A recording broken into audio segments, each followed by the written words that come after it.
Good afternoon, ladies and gentlemen. I'm Assemblyman Mike Fitzpatrick, and I want to welcome you to this presentation. I want to thank the AARP for doing this, and I want to thank Eric and Lavina Sipes and the Chamber of Commerce for the work that they have performed so far.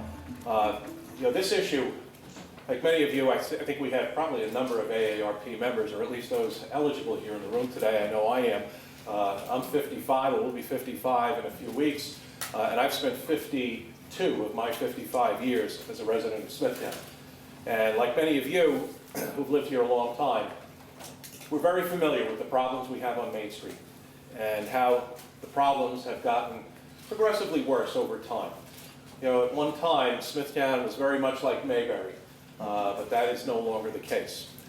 And I believe, having served for 15 years on the town council where we dealt with those everyday traffic problems, and now at the state level with what we have been dealing with on Jericho Turnpike, I am of the opinion that if you're looking for solutions inside the box, they're not there. And I believe the benefit of this presentation is that it's going to help us see what's possible if we're willing to think outside the box.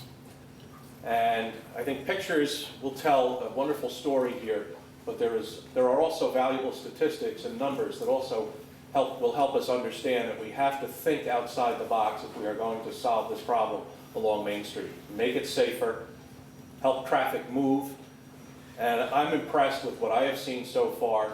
And I know the Department of Transportation, granted, it is a large agency dealing with a very large state, but they have been willing to think outside the box in a number of areas.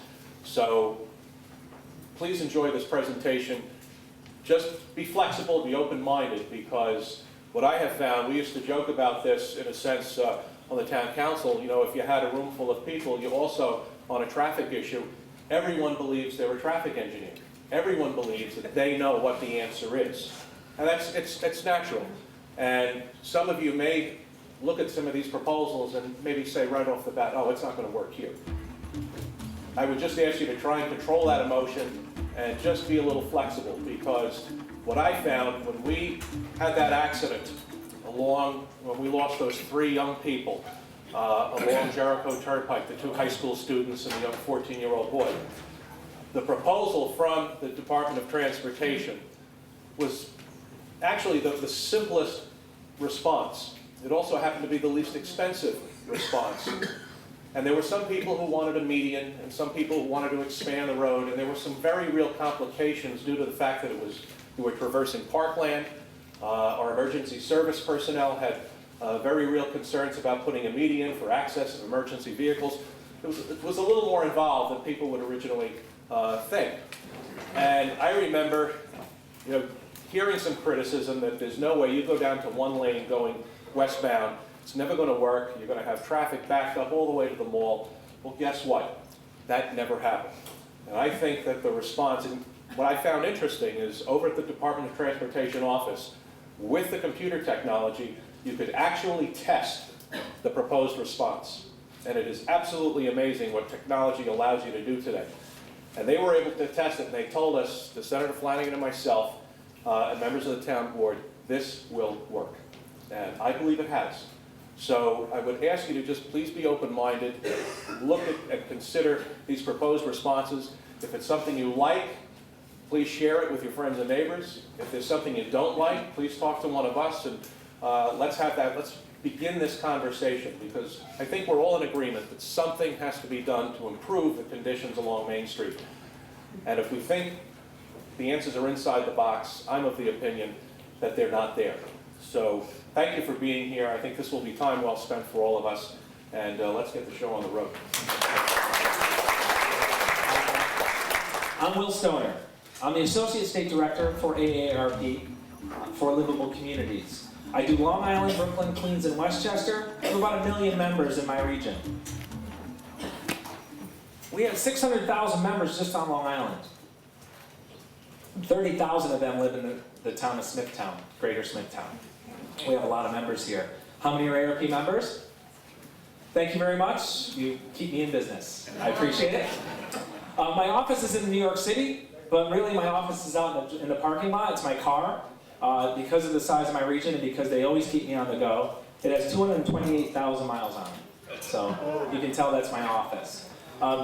Livable communities is the issue area that I have statewide also. So I have responsibilities across the state for mobility issues, transportation issues, housing issues, and coordination of services. And AARP is working in collaboration with all the groups that you're seeing up here, their names on the dais, because we wanted to broaden this collaboration to make sure we had as many divergent and convergent ideas around Main Street and why it's important to our respective groups, organizations, foundations. By way of introduction for the others, we have Lavena Sipes from the Courtney Sipes Memorial Foundation with us today. Lavena. Ryan Lynch is from the Tri-State Transportation Campaign. You're going to hear from him today. Mark Mancini is from the Greater Smithtown Chamber of Commerce. Many of you probably recognize him there. And then Eric Alexander from Vision Long Island. Those will be the people doing the formal presentations today. We're going to move through this as quickly as possible so that we can hear from you, but we certainly want to present where we're coming from so people have a better idea of where this all came from. So I'm going to start with my presentation. It's real quick. Many of you are probably sitting there and were in your living rooms when you were opening the mail saying, AARP, what is AARP doing talking about safety on Main Street or Main Street at all? Why are they involved in this issue? And I am having trouble with my clicker. I'm going to talk a little bit about philosophy of AARP, some statistics real quick, some efforts to date. I'm going to stop and I'm going to hand it off to Lavena and the others. But I want to just kind of set up why AARP. To us, a livable community is a community that has affordable and appropriate housing, supportive community features and services, and adequate mobility options working together so that people can remain independent in their homes. My role at AARP is to ensure that people of all ages and abilities can live their best life in the home and the community of their choice. Unfortunately, Main Street is a burden and is an obstacle for allowing people to safely navigate Main Street and make it part of their community. This statistic right here should shock all of you. We have the 4th worst pedestrian fatality rate in the country for people 65 plus. Folks, that's unacceptable. Can anyone guess who number 1 is? California. I love that I get California first. They're number 2. It's actually Hawaii. Yeah, Hawaii has the worst. Hawaii, then California, then Alaska. Maybe they're getting hit by snowmobiles. And then New York. We used to be 3rd. Now we're 4th. I don't know if Alaska's gotten worse or we've gotten better. I need to look at the data. But 4th worst highest pedestrian fatality rate for 65 plus. That's why AARP is involved. We can do better than this. By 2020, 1 in 4 drivers will be over the age of 65. So we need to make sure not only are the pedestrian facilities safe and improved so people can navigate their community, but that people who want to drive, who wants to give up their keys right in this room? Who wants to stop driving? Really, nobody? I'm surprised. On Long Island, it's almost not impossible, but it's very difficult to get around if you don't drive. Our concern is that when people start turning 85 and 90 and finally realize, or their family members take their keys away, they're going to be stranded and isolated in communities that don't have the ability to get them around. By 2030, every single baby boomer will be over the age of 65. By 2050, we'll have 2 billion older persons, 600 million today. The fastest growing age population, you can see it now, but who knew that it was 85 plus? The fastest growing population, age group, 85 plus, second fastest, 100 plus. We're living longer, that's great. AARP nationally has 30,000 members over the age of 100. 30,000. Most groups don't even have that many members. we have 38 million members across the country though. So to date, we have worked with the DOT on Main Street. And I'll talk about that in a minute, we've worked with the groups that are standing here today to pass a New York State law called Complete Streets and local ordinances. And we've also contracted with a walkability expert, Dan Burden, for Main Street. And we've worked with partners to fund an independent engineer's report, which you'll hear at the end. So the DOT, they convened a group It was a great stakeholders group. Everyone was involved. There were community members, the planning department, elected officials, Vision, AARP, Tri-State, the groups. Great discussions, but they wanted to make some immediate changes to improve a pedestrian's chances of navigating Main Street. And they did make some improvements. They repainted some crosswalk lines, they retimed some lights, I think they improved some curb cuts. Unfortunately, it wasn't enough. 3 people since 2009 have been killed. And there's a lot of vehicular accidents that are still occurring. So we're saying we need to do more. We did a walkability audit. They made changes, but like I said, the improvements were not enough. So complete streets.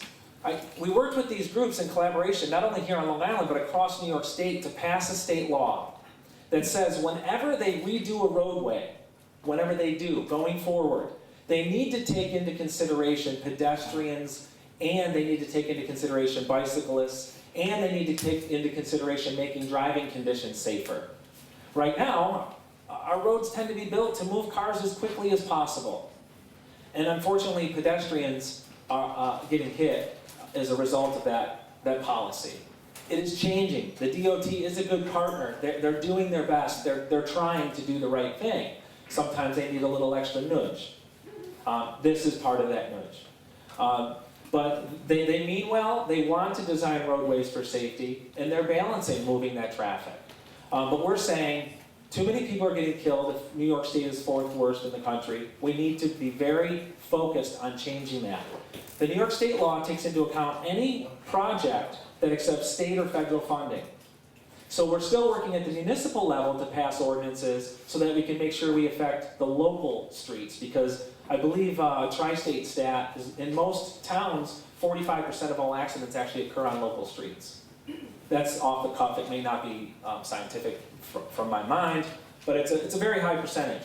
So we're still working at the local level to make improvements. Here's a before, real quick. We see these all over Long Island. It's a suicide lane, we call it, because cars can pull it at any point. I've almost been hit just twice in the last week using this properly, but many people don't know how to use it. You're supposed to turn left safely, but they're pulling in there and they're merging and they're doing all sorts of crazy things. There's no pedestrian facilities for crossing. You'll see this is a transformation. Next slide. Same street, beautifully done.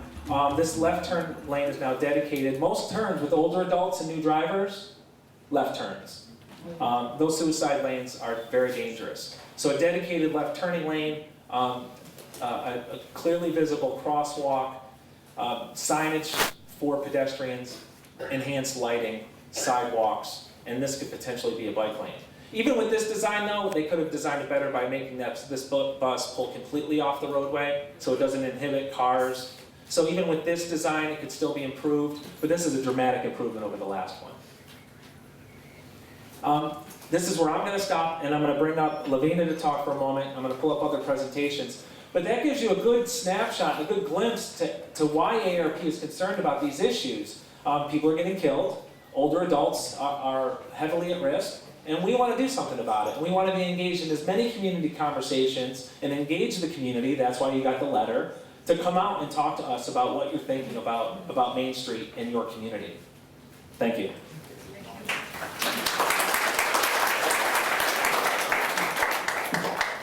Good afternoon, everyone. Thank you for coming out. I think this is a very important topic. Most of you, I think, know my story, but I do want to step back historically. Tomorrow actually marks 2 years and 4 months that we have lived without our daughter. At age 11, she was hit at the corner of Lawrence and Main Street, crossing the street. The person that hit her was on heroin, speeding excessively. The following January, Charles Doonan was hit and hospitalized, and 7 months later died of his injuries. When Seamus Byrne was hit the following year, at the end of February, it outraged me, it outraged people that I knew, my friends and coworkers, and we started a Facebook group. And that Facebook group grew and showed how many people were concerned about this issue. And then when 2 little girls got hit in May, that's when we had to do something. We started a petition. We collected over 3,800 signatures that were given to all the officials, the town, county, state, DOT, police department. And it's been an effective way to get all those parties together, and I've had the privilege of being in those meetings. And what I see is everybody trying to work together, and it's a serious issue that I take personally. My daughter was incredible. She had so much enthusiasm and joy for life. She also cared very much for other people, and I know that she would want us to do something to keep other families from going through this. So that's why I am such a proponent of at least generating ideas. I'm not an engineer. I don't know what the perfect answer is. I know I'm extremely impressed with this idea. Before, if you'd said roundabout to me, I would have probably said, what, here? But once I've learned about it and really seen the statistics and see how it works, I'm completely sold. And I hope that if you're hesitant, that you will hear what they have to say. I think that's about it. And then over to, right? Yeah.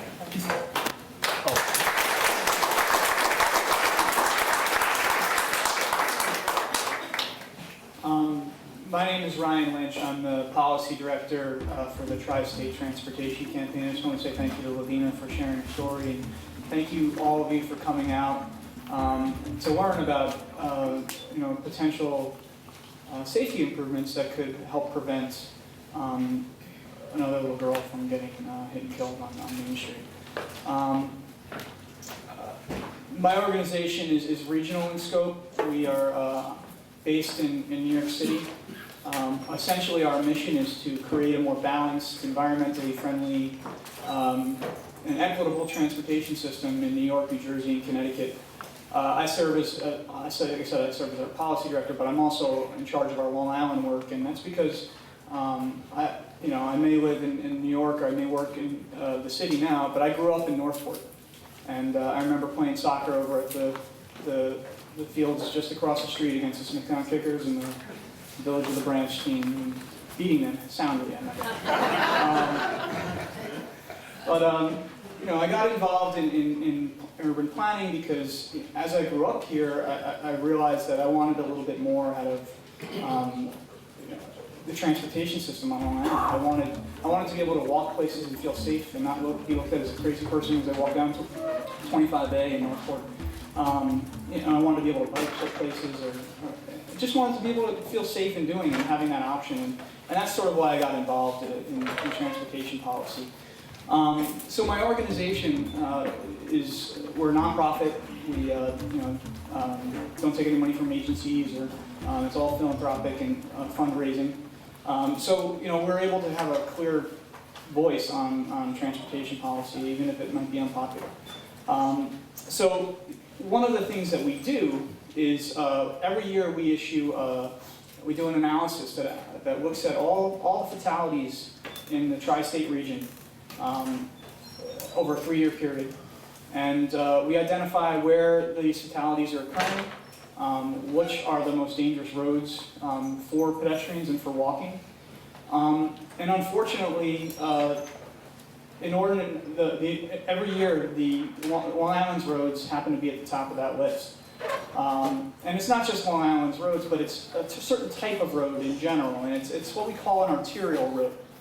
And an arterial road is essentially, it's a road that has multiple lanes, that is really designed to move traffic as fast as possible through our downtowns, through our communities. Oftentimes they have very little or limited infrastructure for pedestrians, like sidewalks or crosswalks or even crossing signals. And although arterial roads only make up about 15% of the roads in our region, 60% of all the fatalities, pedestrian fatalities occur on these types of roads. And unfortunately, downtown Smithtown and Main Street is one of those, one example of a type of an arterial road. It is in the top 10, but the road that we see that is the most dangerous for pedestrians is inordinately, for the 4th year in a row, Hempstead Turnpike. And I'm sure you all saw the Newsday articles, maybe even saw some of our report. They will. You know, a report that highlighted this for the 4th year in a row has the dubious honor of being the most deadliest road in the region, not just New York or Long Island, in the region for pedestrian fatalities. And of the top 10, 4 of those roads are on Long Island. Hempstead Turnpike, 2525A, Sunrise Highway, and I can't remember the 4th one. But this is just an example of an arterial road that is really inhospitable to pedestrian traffic. There's no crosswalks, there are no pedestrian refuge or islands or medians that allow pedestrians to, if they can't get across in time for the light, to have a safe place to stop in the middle of the road. And unfortunately, an elderly couple was killed at this road, I believe, in 2009. And because there was no infrastructure, because they got caught in between the road. And just because, you know, the infrastructure isn't there, it doesn't mean we can't do anything about it. We need to kind of continue to move forward in you know, promoting pedestrian safety. So this is downtown Smithtown. It's very similar. Clearly, it's a little bit different than Hempstead Turnpike, but it is similar. It is multiple lanes. It's designed for fast-moving traffic. In some spots, it's actually quite wide. And very limited infrastructure. There's no crosswalks. This was designed for fast-moving traffic. And really, what we're here today is to, you know, not talk about a silver bullet that fixes everything. Every spot is unique, which is why when we advocate for improvements on Hempstead Turnpike, some of that might not work here, which is why we looked at this report. You know, some of the things that we do recommend that have broad-based appeal is we recognize the Department of Transportation is doing a lot on a very limited budget right now, but we need to continue to speak to them and tell them that this is something that we want. We want to see investments in making our streets safer for everybody that uses them. We want you know, pedestrian islands. We want traffic calming measures that create a walkable feel to our communities. And again, like I said, each situation is unique. And I think this is a nice segue to Mark to talk a little bit about. So that was my presentation. I'm looking forward to speaking with you all and getting feedback about what we think might be a good option for Smithtown. Thank you. I'm Mark Prince, president of the Chamber of Commerce in Smithtown. I'm also an architect. My office is actually across the road here on Main Street. And I'm a resident. My house is about 2 blocks south of Main Street, right off of Maple. Both my kids go to Smithtown High School, and you know, we're a long-time resident. And I got involved with the Chamber of Commerce probably about 2004, and we did the first comprehensive plan for the Chamber of Commerce, which we showed 4 lanes and a center median back then. And with the concept that we would put a sewer district in Smithtown, which has been missing for several years after the 1970s, when the Southwest Sewer District kind of put a kibosh on doing sewer districts. Since then, we've developed different concepts and different ideas, and we've kind of evolved over time. And I got to tell you, when I first saw this roundabout idea, which was back in November, my first reaction is, oh no, I can't do that. And then I started getting into the whole thing and thinking about it and really seeing how this would work. Now, the first thing I'd like to just say to everybody is when you look at this comprehensive report that was done by the AARP, it shows recommendations for roundabouts at several different intersections. It doesn't necessarily recommend 5 roundabouts for the town of Smithtown, which would be, I think, a little bit crazy. I think we all agree. If you go through the report, you'll see like at Landing Avenue, he does an overview of how a roundabout would work there. And he kind of says it would be difficult to put one there. Okay? He shows one at Lawrence Avenue, one by Town Hall. And probably the most significant one that it shows is the one at Route 111. And Route 111, the whole concept is a double one. It's a double lane. It's 150-foot diameter. And when we did the layout and we checked it out, It takes about 10 foot from the diner property, 10 foot from the 180 building that Damianos owns, 10 or 15 from the library, and about 10 from the historical church, which I've gotten some comments, well, you can't take any land from the historical church, but interestingly enough, if you go back to some of the historical pictures, you will see the church never was that far up. They got that land later on. In fact, you'll even see a roundabout in the 1800s where the carriages used to go around in a circle in some of the historic pictures. If you flip up, we started looking at Smithtown's Main Street overall, and this first chart, you'll see this is a bit of distribution of age groups, and you see ages between 20 and 25 in Smithtown. As soon as they turn 18, the kids go off to college, and they don't really come back. It's pretty much right through 25. It starts to climb a little bit when you get into the 30s, because those people here, they own their houses and everything. Look at Huntington down below. There's a dramatic drop when everybody goes to college, and then it immediately goes back up. That is a direct result of what Huntington's been doing and the fact that they have a sewer district, and they have apartments above stores and places for young people to live. They can get their roots, they can start there. One of my employees in my company is 26 years old. He went looking for an apartment. He didn't even think twice about not looking in Smithtown. He didn't want to live here. First of all, the look of the Main Street. Second of all, to get an apartment, you're pretty much getting a basement in somebody's house. You're not getting it in a downtown atmosphere. So you can see right there, Huntington immediately shake like crazy. It goes straight up. And in Smithtown, it really plateaus off in the early 20s, right up. And I think it's going to get worse, quite honestly, because we're not competing as a downtown. I took a walk 2 weeks ago from the Bull to Route 111. Living off Main Street, I can do that. I do that a lot. 36 empty stores. I think it's actually up to 37, although the tattoo place that just came in, I think, took one of them. So I think we're about even. Things like Dairy Barn is closed.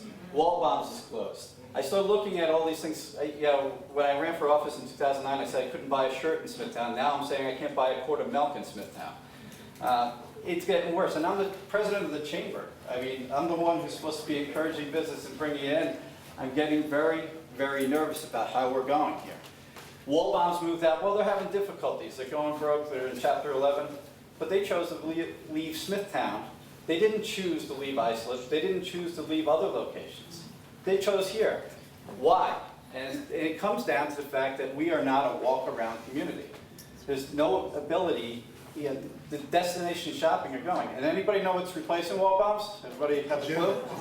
A gym. Yeah, Now think about that. that's what we need. I'm going to join that gym, I'm sure. I'll go, I gotta lose a few pounds. I'll go and get sweated up, but I'm certainly not going to go to Buenos Aires and eat afterwards. That's a problem. It's not what we call an anchor store. And I understand that the developer who owns that property, they have to fill the space. 60,000 square feet is rough. You look at this, 36 empty stores, go to the next slide. The vacancy rate on Long Island is 4.6% overall, and that was a report that was in December. Okay? If I do some calculations for Main Street, technically vacancy rate is done by square footage. If I did it by square footage with Wall-Bombs, the empty furniture store down the road, 84 lumber, if I added all those up, I think we'd be like ridiculous, like 50%, but I'm not going to do that. If you go by number of stores, I'm calculating it somewhere around 18% vacancy rate. That's huge. That's gigantic. There was a quote in the paper today, a letter from somebody who wrote, who didn't want anything to be changed in Smithtown, keep the road the way it is. They said, Smithtown will be a ghost town if you put the roundabout in. Okay, it's an opinion, and I understand it. But the fact is, we're very close to being a ghost town if we're not already. The businesses that are replacing ours, how many people have seen We Buy Gold in about 3 or 4 different locations on Main Street? What were those businesses before? A dry cleaner? You know, things that we would use every single day are being replaced by other things. Other things are being replaced by offices. Some of the older community remembers like old stores like the Slow Turtle I hear a lot about. There was a place you could buy clothes. There used to be a diner on the north side of Main Street. You start looking at that and realizing over the past 40 years, the replacement has been now real estate agents, insurance agents, we're not really becoming a downtown at all. We're going in the opposite direction. Here's examples. We buy gold, a day spa for massages, that kind of thing. What makes a great downtown? A transportation hub. We have a train station that's literally steps away from our main street. Huntington doesn't, Northport doesn't, Patchogue doesn't. We have attributes in this town that are better than any downtown around us, and we have not taken advantage of them at all. If we had a sewer district and we had apartments above these one-story buildings on the north side, becomes three-story buildings with apartments, kids that are 26 years old could have a job in the city. They could walk down in the morning, get breakfast, jump on the train, go to New York City, come back at night, and walk to a restaurant and have dinner.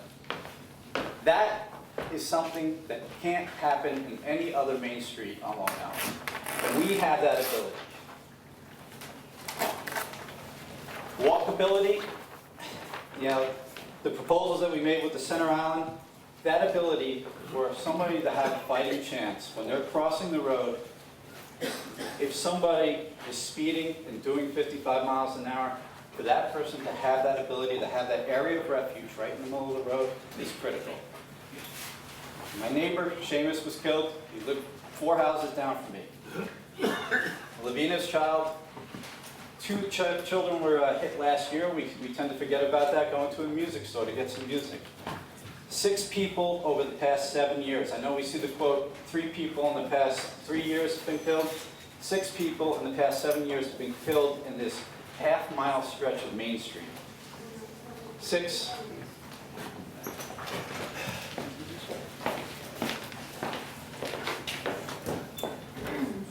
How many people think we have a waterfront in Smithtown? I don't see any hands. We have a river. Yeah, right. Then you think about Riverhead, Northport. Huntington doesn't have a waterfront. It's kind of down the road. We have the Nesquag River. It's designated as a wild river right now. We have a county park that borders that river. If you look at some of the historical pictures, which we'll show, there's a train station, steps off Main Street. Let's move on. Restaurants. We got some of the best restaurants in Suffolk County, right here. And they're doing great. By the way, it's Restaurant Week. I'm going to promote the Smithtown Chamber. I've gone to 3 restaurants this week, and I'm really starting to feel it, but it's great. $25, you get 3 different things. You get an appetizer, a main meal, and a dessert, and wonderful. Here's a historic riverfront from the past. Well, yeah, it's a wild river. Look at the lower left-hand picture right there with a granary, probably a hardware store, the train going across the trestle, which is still there. That river was a vibrant river and a vibrant part of Smithtown. It's no longer there. Today we have a club right on the river. We have a hookah lounge across from there.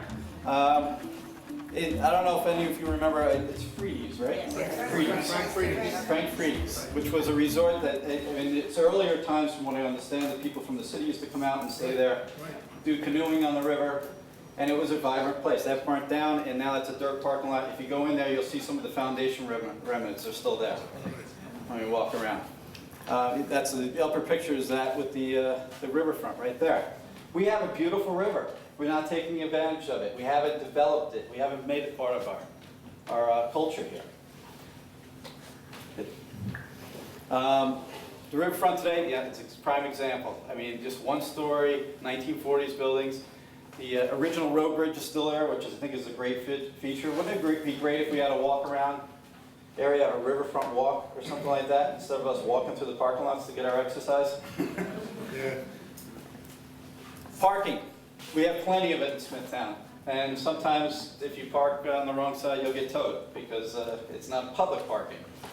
We have some thoughts about taking the train station parking and that Redwood Lane that's in there and rededicating it towards the town and making it a comprehensive. If you go to Huntington, you will see the public parking right behind the buildings and everybody uses it and you start walking around the town.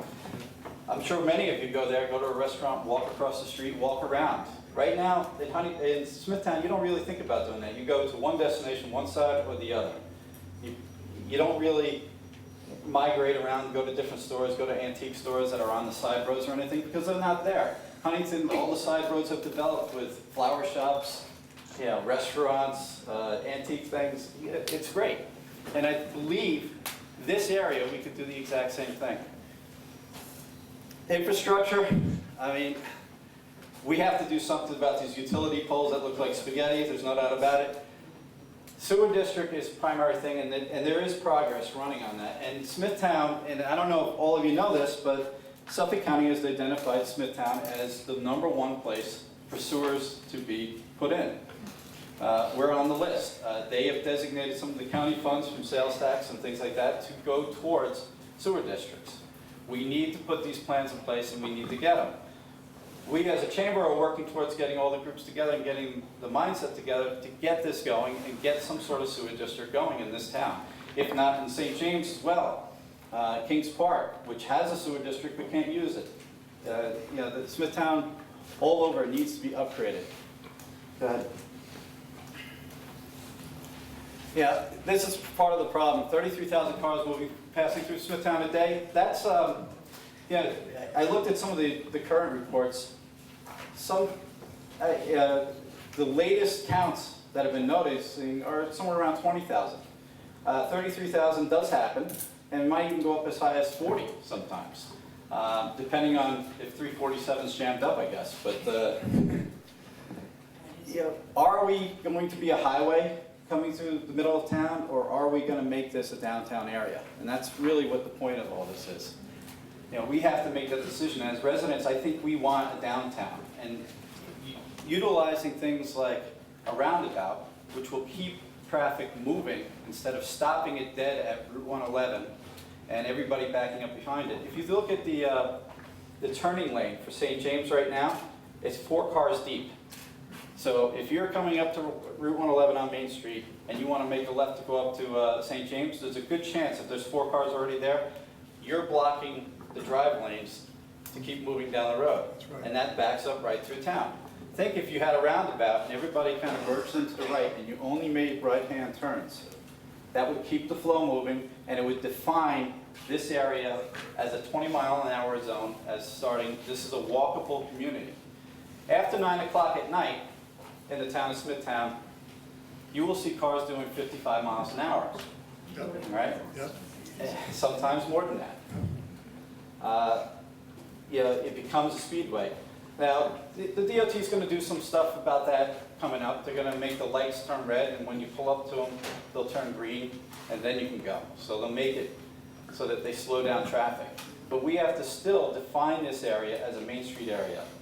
And to do that, believe it or not, these roundabouts, which have nice grass areas in the center, when you pull up to them, you know you're entering now a community. Right now, if you think about it, if I was from New Jersey and I'm driving past the park, coming up to the Bull and about to enter Smithtown, I'm going from a single lane suddenly to a double lane. If I'm from New Jersey, what am I thinking? Wow, it just opened up. Now I can catch up on my speed and I should go a little bit faster. That's what you're thinking, because suddenly you're in a 4-lane highway from a 2-lane highway, right in the middle of town. It doesn't really make logical sense that we have a 4-lane highway in the most pedestrian traveled area in our town. We've done a lot of great stuff. The Smithtown Chamber has pushed through the Suffolk County Revitalization Board funds, and the town has built new sidewalks on the north side. There's some new brick sidewalks on the south side. Doesn't match, but we would like to push towards having more one type of design that carries through the town. We've had some new parks put on Main Street. There's definitely some new cooperation between the government and businesses. There's a lot of tax incentives that are being put in place for new businesses that are starting, so that if they put more investment in the building, they'll get a tax incentive over the years. New crosswalks and new lighting. You'll notice the LED lights that they put in. This is the main concept that we drew for the Chamber of Commerce, and that's the train station in the back there. And the concept that we put forth is basically to relocate all the town buildings into one New York Avenue school and then relocate the Board of Education into the town hall. Freeing up the parking lot to be built where the planning department and the building department are, maybe a parking garage for the train station, taking the parking lot and redirecting it towards the town. And you see those yellow roads, which is Bank and Carl and Landing, those become more community walkable area. And that whole area could be a walk-around type of community, establishing more of a downtown. Instead of us having basically vacant and derelict buildings on the side roads, it's the whole idea, it has to be comprehensive, it has to carry right through. The roundabout idea, again, a 2-lane one. As you come in, you're forced to go to the right and go around the circle and choose your destination, only making right-hand turns.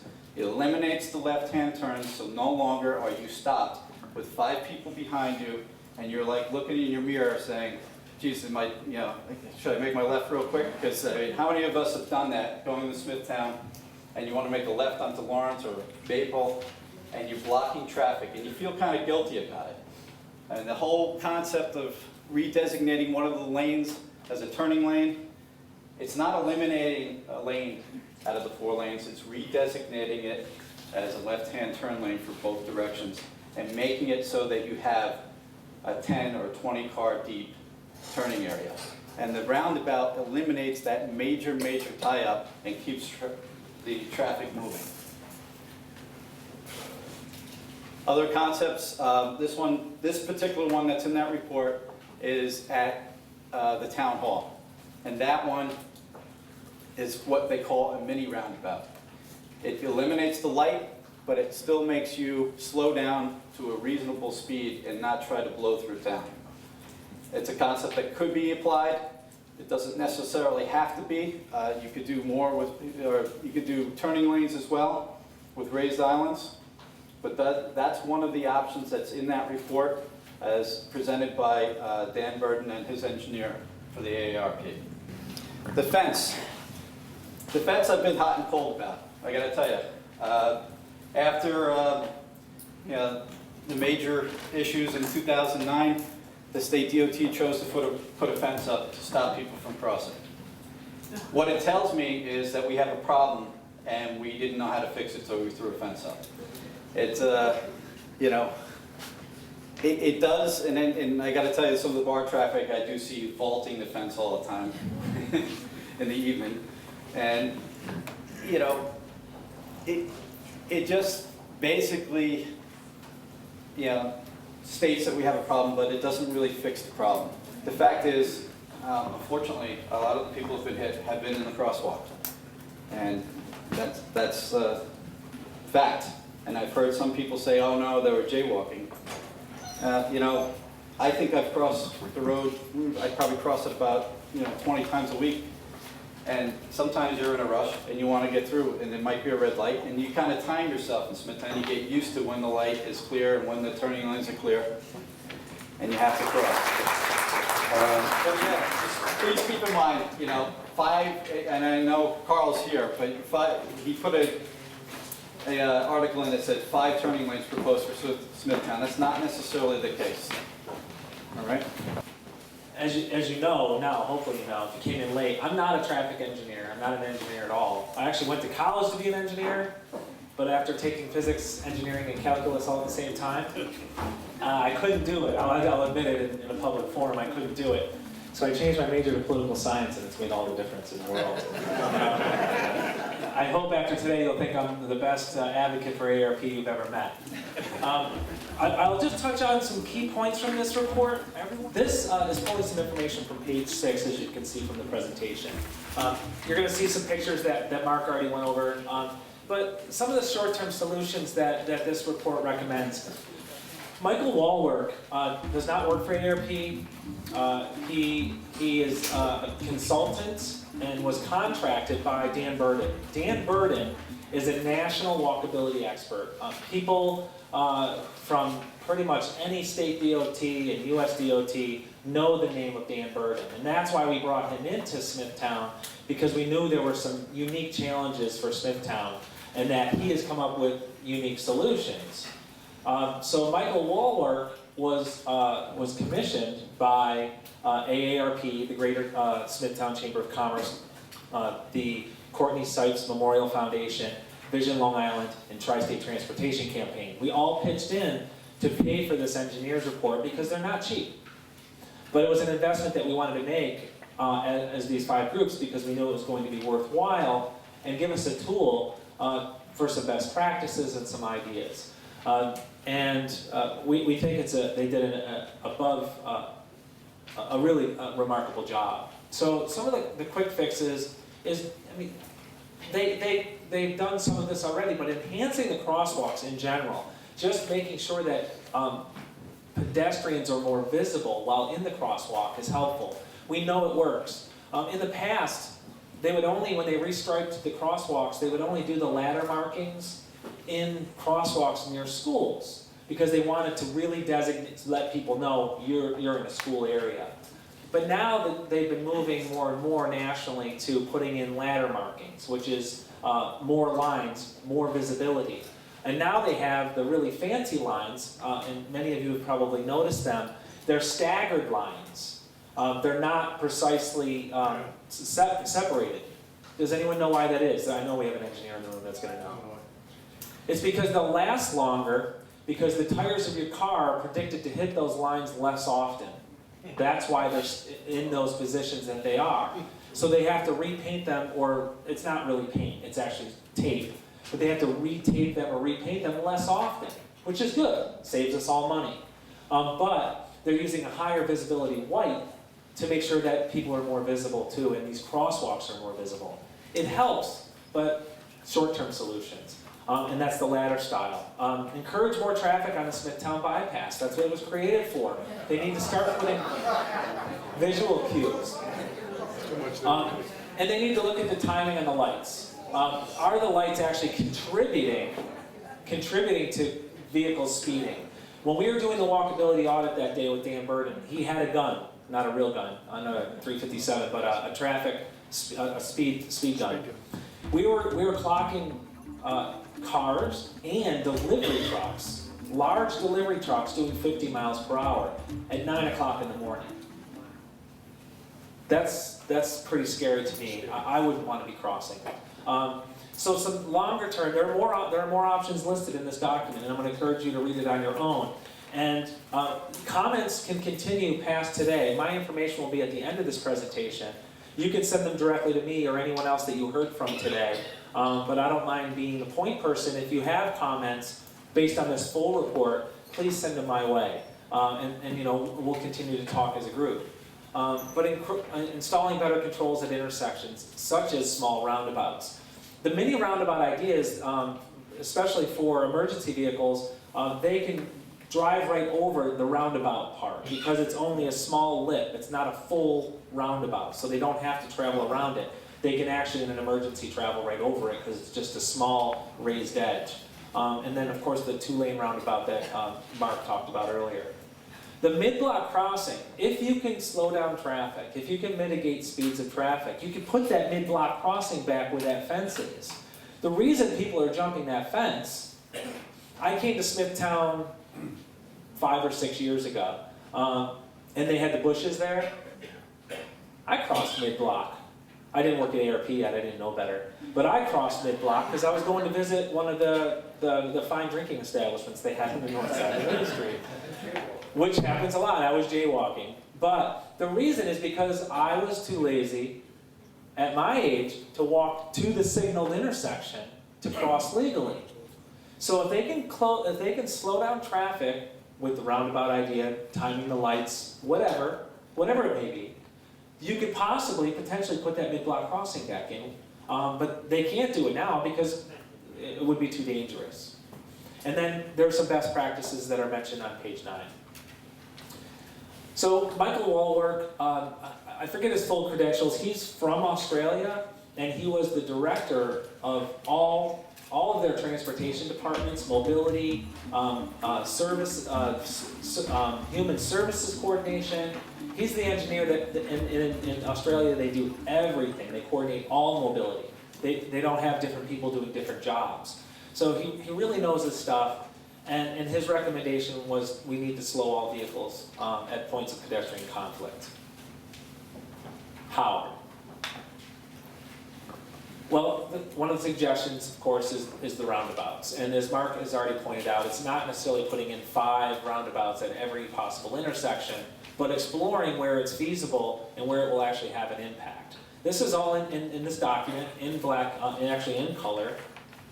So you can take a look at it on your own, but something has to happen that is actually going to have an impact on these pedestrian conflicts and collisions with vehicles.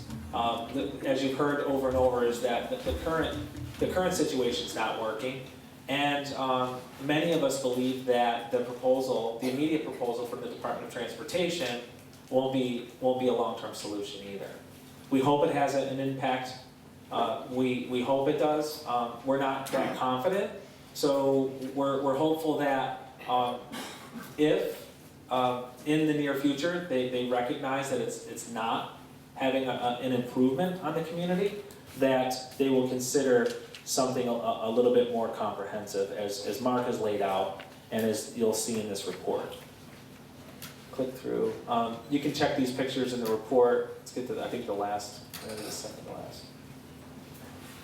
More.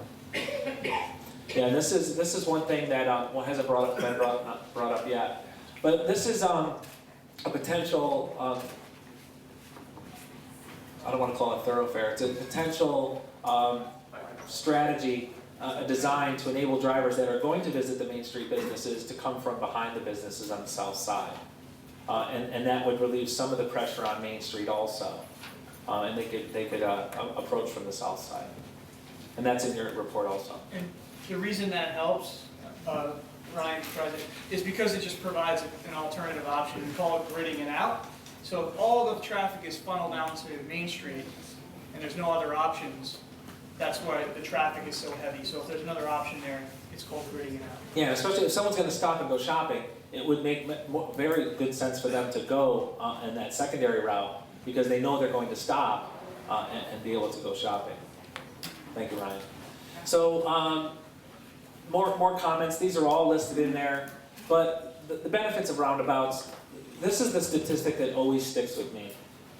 If someone gets hit by a car traveling at 40 miles per hour, there's an 80% chance that they're going to die. 80% chance. Now, if someone gets hit at 50, it's probably pretty close to 100%. At 30 miles per hour, it's a 60% chance that they're going to die. At 20 miles per hour, it's 5%. So a car traveling 20 miles per hour, which is about the average speed of a community that has roundabouts, the person has a 95% chance of survival. I mean, ideally, we'd like to reduce pedestrian conflicts completely, but if it happens, that person has a fighting chance. So that's the biggest benefit to me. Even older pedestrians who tend to be more fragile will have a fighting chance. And of course, there's the environmental aspect because there's less stopping at lights and idling. There's a constant flow of traffic and constant movement of traffic through the community. And of course, overall, the safety of everyone, pedestrians, bicyclists, and motorists will improve. This is my email address and phone number. Vision Long Island, we work in communities across Long Island. Over the last 15 years, we've done direct Main Street assistance in 20 communities, and you guys are dealing with some similar things that other communities are dealing with. And you have the assets, you heard in Mark's presentation, all the assets that you have to transform the downtown. So I believe you're going to do it. This is great turnout for today, and I know there'll be a lot of people in tonight.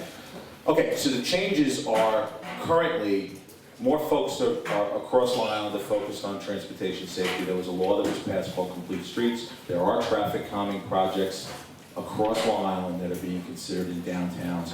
Roundabouts have gone into Huntington's downtowns and also into Great Neck Plaza. They're also considered in other areas, and they've worked in other areas throughout the state. In fact, New York State DOT does consider roundabouts as an option on their state roadways. That is part of their design, one of their design options. So it has passed their technical hurdle, and it has roundabouts are an option that are in the AASHTO Green Book, which is a traffic engineer's Bible on how to look at roadways. So these aren't completely radical solutions. They've worked across the country and certainly across the world. You've heard about the economics. It's not just safety, there's an economic imperative to slowing traffic down and getting walkability into Main Street. That transforms into tax benefits, that transforms into folks, less vacancies, that transforms into overall quality of life, because when you do have less vacancies in a vibrant downtown, your overall community is stronger. But specifically now, the Department of Transportation in New York State has done things in the recent few years that make them open to new ideas. There was a time where, quite frankly, you talk to DOT, it's like, oh, we always do it the way we do it, and that's it. We may widen roads, we may give you a stop sign somewhere, or may give you a new stoplight, but quite frankly, we're not going to consider some of these more traffic calming solutions. Route 347 was something that we worked together on, we collaborated on, and Assemblyman Fitzpatrick took the lead in that, and so did a whole variety of folks that we worked with, Tri-State Transportation Campaign and others. They looked at that roadway differently and they transformed it. Hempstead Turnpike, you saw a presentation before, the new DOT commissioner is looking at safety solutions there. And I mentioned the Complete Streets Law that was passed. The issue now is going to be, you may ask the question, all right, how can these be paid for? Money. It's going to cost money to put roundabouts in, assuming there's consensus, assuming that that's what you want.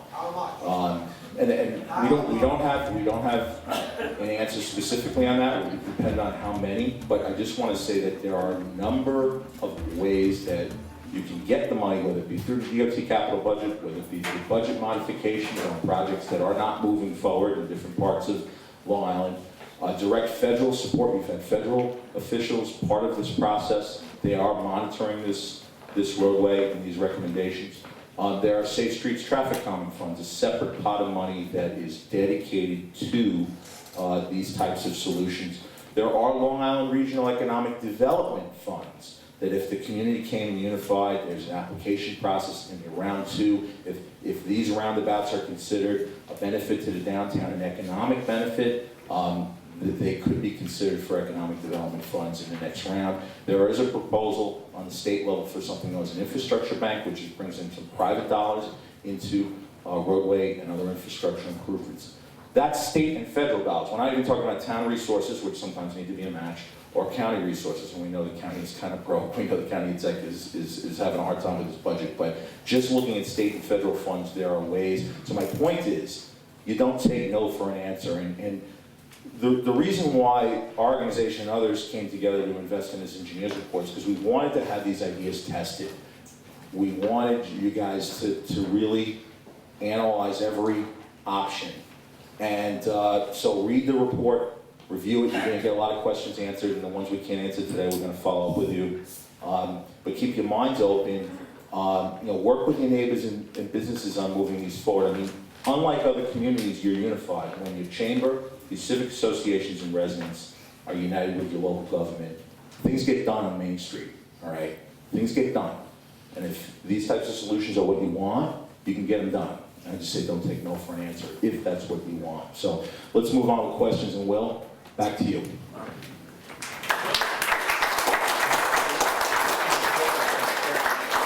Well, the part of the design of roundabouts, and correct me if I'm mistaken, but part of the design of roundabouts includes signage that says yield. You have to yield to pedestrians as it goes. But in terms, so the slowing of the traffic coming into the roundabout, and the ability for pedestrians and for motorists to make eye contact is one of the most important things in terms of safety. No, the statistics are clear. 90% reduction in accidents once roundabouts are in. The That's the statistics Insurance are clear. Institute for Highway Safety, number one. Number two, the accidents that do occur at such low speeds that they're essentially fender benders. And again, I think the numbers will put on the table as far as when you reduce the speed, you enhance your livability and to survive an accident. That's the second item. The third item is there's a dynamic when you lower the speed and you see that this is a place where people are walking now.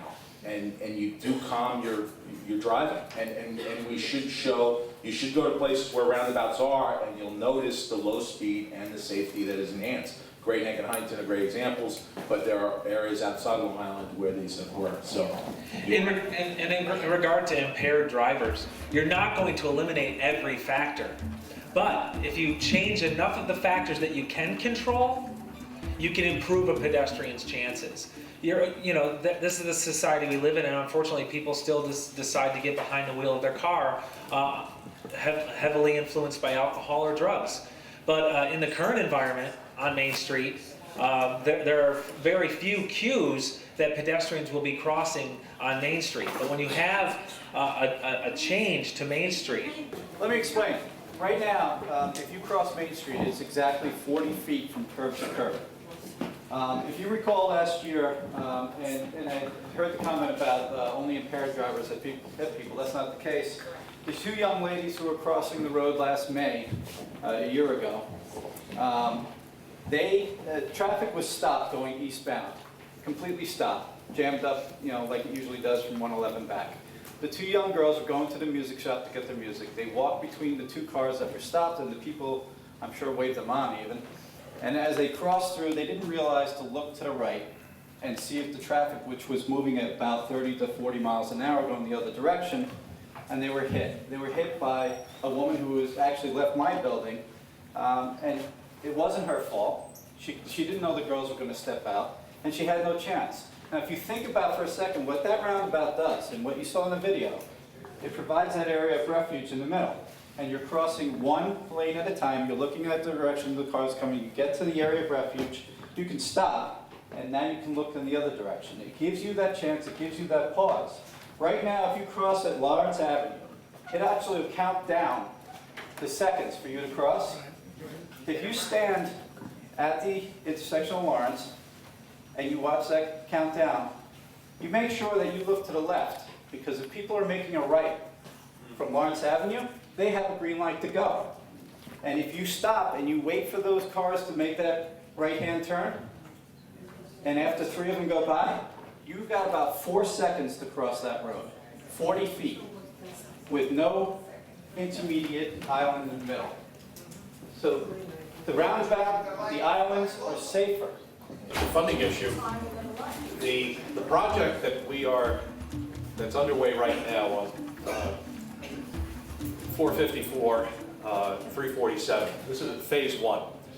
Now, I remember seeing the first preliminary maps for this particular project roughly 20 years ago when I was a member of the town board. It's been through many revisions. In fact, the original plans, and it was brought up before, the DOT's mission is to move traffic as quickly and as efficiently as possible around the state. Now, over time, there has been a change in thinking.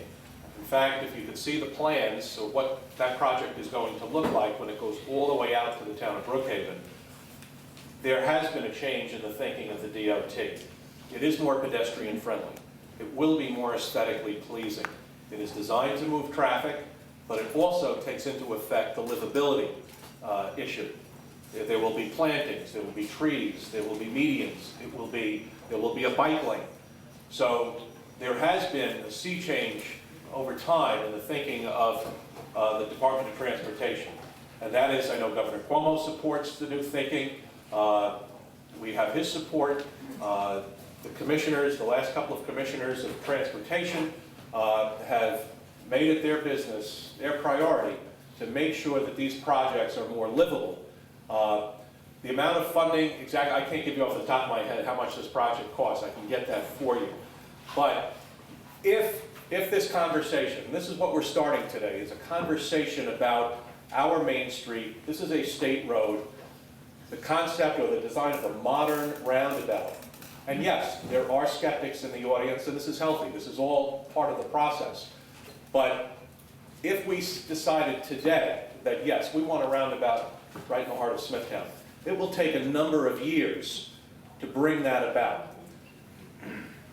The 347 project, which we're undergoing right now, the schedule had been pushed back on more than one occasion due to lack of funding, due to the economic climate, etc. So anything that's proposed today, more than likely, will take a number of years. And maybe that's a good thing in one sense, because it will take time to develop a consensus in the community. You know, the public has to be for it, be willing to accept it. The local town board, the village board. You know, Smithtown is a very unique community. I mean, of course, we all live here. We like to believe it's unique, but it's unique in other respects as well. Because on the north side of the street is the town of Smithtown. On the south side of the street is the village of the Branch, a separate and distinct governing entity, with planning department, with planning powers, zoning powers. We also have Route 25 and Route 25A. Now, many, many years ago, when Route 25A was planned, it was supposed to be bridged across the Nissaquag River and meet in St. James. Now, the politics of the time, I guess the people in the villages didn't want a state road going through their community.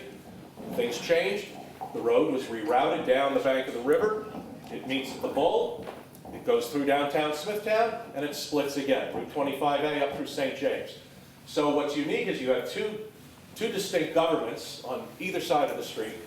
You have two state roadways that converge. That doesn't happen in downtown Huntington. It doesn't happen in downtown Sayville. Some of those communities that we like to think we wish Smithtown could be more like, but we have a unique set of circumstances here. But there are potential solutions, and that is what this video, I think, introduces us to. And there are communities, I know if you've traveled in Europe, and I know I have, you go to Ireland, circles or roundabouts work very, very well. And not only that, they drive on the wrong side of the road and they work. So these solutions have been used around the world. And I remember when Mr. Burden came and gave us the presentation, and I was there to walk around Main Street with him, and I asked him the question, we're New Yorkers. And we like to think, we move a little faster, or there's a harder edge to New York. These roundabouts have worked in other communities, but do you really think because of the unique circumstances of New York and Long Island, can it work here? And he said, absolutely they can. So over time, if we as a community decide and are able to convince the Department of Transportation to consider this alternative to our Main Street, for our Main Street, it will take a number of years, ma'am, before we get this on the calendar, get it funded. It will have to go into the capital campaign. That will take time. So you're looking at probably over the next maybe 10 years, I would think, as a long-term solution here. That is why, the proposal that they're doing right now to change to one lane, the Department of Transportation, when they go through these process like this, they tend to crawl before you walk, before you run. So they are going to be monitoring the impact of the change that they're going to start very shortly. And there are some people who wanted medians. They want raised medians. I happen to be a fan of the modern roundabout. I think it has tremendous potential. I've seen it work elsewhere around the country and overseas. It does take some time to convince people to be open-minded to take a look at it, but I will tell you right up front, I am a huge fan of the modern roundabout and believe in its potential. And the statistics are there. They have, it has been proven that they do work. And I would just ask you to, let's just continue this conversation and flesh this out, because I believe there is tremendous potential here. Thank you, Assemblyman. Thanks, Gene. There are alternatives, and we have looked at that. Anything new is confusing. It doesn't matter how old you are. The first time I drove through a roundabout, I had to be extra cautious because I didn't know how to navigate a roundabout. It wasn't on my driver's test. But going forward, after you go through once, you get comfortable with it. You get more familiar with it. It's like anything else. I need to interject too. The Riverhead experience is a traffic circle, and in the federal video it showed that, or a rotary, they are big, they're higher speeds. They are designed differently than the modern roundabout. Not dissimilar. You've got the higher speeds down by Jones Beach, where you have that roundabout. It's not meant for walkability. That's a challenge as well. And the Riverhead experience. What we're talking about is a modern roundabout, and there are two of them designed on Long Island, the way that's in the video and in these recommendations. One in Huntington Downtown Village on Girard Street, another in Great Neck Plaza by the train station. So I just want to clarify, we're not talking about the design of Riverhead at 58. One of the one of the solutions that will be implemented here is they will be changing the lights and will be putting the mechanism that it will be red until the car approaches the light, and then it will change when you have no traffic on the perpendicular street. I hope so. So those changes are coming. He's asking how many times has a pedestrian been hit when it was their error, pedestrian error. I don't have that data, DOT did. I want to make a comment to that, because it comes up a lot. My daughter, the reason my daughter is gone is different than the other two. Every situation is different. What is the same is the intersection and the behavior that these roads promote. It promotes fast driving. It's not protecting the pedestrian, so it doesn't matter if it's driver error or pedestrian error. It really doesn't. It's how do you create an environment that is safe for everybody and gets the traffic through that you want. And by the way, maybe you can create economic development. I don't want to be insensitive, but I used to be a mayor. I used to be president of the Civic Association, and president of AARP. The problem is, yes, the state has to protect the people.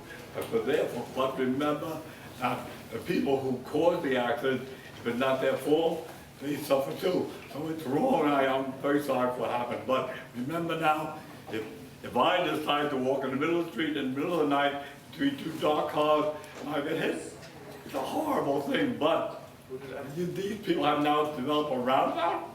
Come on, I know I've been on a roundabout. I've been in Europe. I've lost track of people for a week driving around trying to figure out how to get out of it. If there was a roundabout there, the girl driving 60 miles an hour wouldn't hit my daughter. See, the point once again is we recognize you cannot eliminate every factor, but you can improve the factors. There's always going to be a driver error, there's going to be pedestrian error, but regardless of who's at fault, if you reduce traffic speeds, that individual, if they are hit, whoever's fault it is, they are going to have a better chance of survival if the car is not traveling 50 miles per hour in a downtown Main Street setting. Just to further the point, when we come up with these design concepts, we always design for the worst case scenario. And I don't think any of us, whether it be our grandchildren or our children, if they make a mistake, we want to give them a fighting chance. A median in the middle gives them that fighting chance. Even, some of the men that were hit, if they were crossing the road and they stopped at a median and they stepped, they would have instinctively, just like every one of us do when we get to the middle road, we look at the traffic.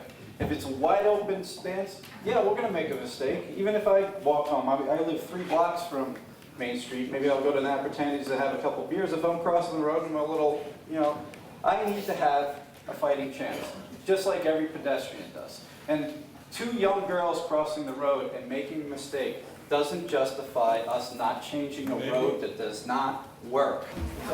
It's a flexible report. The report is outlining what each roundabout would look like if they so chose to do one in that area. It is not saying eliminate every signalized intersection with the roundabout, but it's offering to the DOT an engineer's report on how it could be done if they decide which intersections were to be replaced with roundabouts. So as Mark started off the conversation, it's not putting in 5 roundabouts.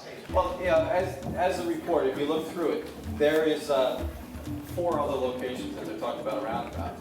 My personal opinion is I think we should do another one somewhere around maybe Town Hall and one at 111. That's my personal, just to define the Main Street area. I guess that's my point. Yeah. It appears that if you just keep one at 111, you still have speed. Yeah. You're right. It should be from both ends. That's actually a great point, because one of the benefits of these roundabouts, in addition to slowing traffic, is that they serve as sort of cues to drivers that you're entering into a downtown area that have pedestrians or people that are outside of their vehicles and businesses.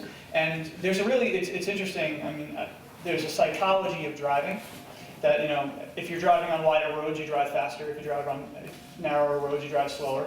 But if you're also cued to say, oh, I'm entering into a downtown now, these can serve as landmarks, as ways to say, okay, it's time to slow down, ease up off the gas pedal, and I'm coming into an area that has people outside of your vehicle. So your point is well taken, it's a great I idea. understand you would Yeah. want that, but And to the- me, you need more than one. And the third, exactly, well, the point about having more than one, and I think, when the report, in the news, they said 5, and everyone was like, whoa, wait a second. It was just saying that there were 5 intersections that have the capacity for roundabouts. They work well in pairs. So if you frame out your main street with one and then another, it also improves not just safety and walkability, but circulation from the driver's point of view. If, wait a second, I want to get to that store, or wait, I see a parking spot over there, or wait, I really need to get to this other part of town, you can essentially make a U-turn around the roundabout and then be on the other side of Main Street, as opposed to still literally driving out of town and going to the strip mall down the street. So there's another benefit from circulation, all but at slower speeds. So that's just one piece that is also mentioned in the report. Yeah, well, you know what, let me just respond real quick. We've come a long way just in 6 months. 6 months ago, when we were talking about this option with the DOT, no offense to them, but they were pretty much dug in and saying, this is what we're gonna do, and this is what we're going to do. And then 3 months later, after some press, after some encouragement from elected leaders, from community collaborators, they said, well, we may be open to other alternatives. The most recent report, yeah, we're open to alternatives. So we've come a long way just in 6 months, and you know what? When I hear 10 years, I get my back up a little bit, because people are dying, people are colliding. That's what this meeting is about. Is to start to get this conversation It going. can be done in 2. If your money's appropriated, you go into design phase. That's if the community's all united. If the community's not united, and there's a lot of education needs to be done, and you're monitoring progress on Main Street or not, blah, blah, blah, it could take 10 years. So really, it's a question of if you'll come to, I mean, this one's in your hands, quite frankly. Plans on living in Smithtown for the next 10, 20, 30 years, which I have. This is a no-brainer. Yeah. Well, let me just say too, when you say the money, look, you guys deserve it. It's your community. You've paid into it all these years, right? Taxes, get it back. And fight for your community, not only for pedestrian safety, but to rebuild your downtown and make it a destination again. Make it something to be proud of. 36 vacancies in Smithtown, where people actually have financial means. Think about what other communities are going through. And let me address that tax situation. Think about Huntington when you have a 3-story building with apartments upstairs and stores on the bottom. The tax for that building probably is about $80,000 for that commercial property. Now, I live in a nice little ranch house, and I pay $9,500 in taxes for my nice, I think they term it the average home in Smithtown when they put it in the paper, except they apply $6,500 to it. I'm paying $9,500. Can you imagine if you took one of these 1940s 1-story building and you knocked 5 of them down and you put a brand new structure, and you had one of these developers able to buy it, and you had a sewer district in town, and you were able to put 2 floors of apartments and stores on the bottom. Suddenly, the 180 building on the corner, I believe, is paying $85,000 in taxes. I believe the 222 building across the road is over $100,000 in taxes a year. Think about that. If you're suddenly adding that to your tax base because you redid this Main Street where we should be generating our taxes from. If suddenly these are successful businesses, our tax rate is going to be stabilized a little bit more. The school tax is killing us. Let's face it. Let's build where we already have built and build our town.